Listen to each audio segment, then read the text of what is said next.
North and South Korea have a very bitter history, but for several centuries and for even 1,000 years, they were one unified part until they were colonized by Japan. In this video, we're going to learn about their history. And if you get value out of this video, like and subscribe.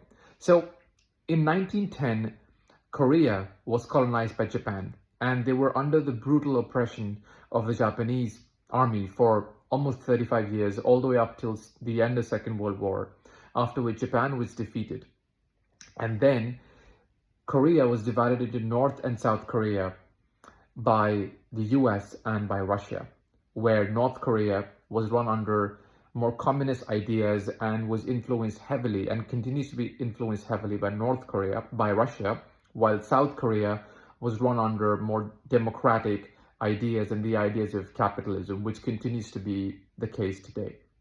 Now, what transpired was that both sides wanted to take over the other part and to run Korea under their own ideas of how their future should be run. So North Korea naturally wanted to run Korea under communist ideas, while South Korea wanted it to run under democratic ideas.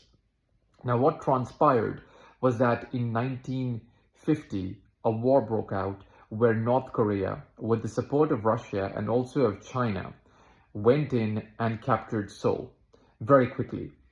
And there was a brutal war where the US, in order to support South Korea, with the help of the United Nations, sent in artillery, they sent in their own resources, and as a result, nearly 2.5–3 million people died.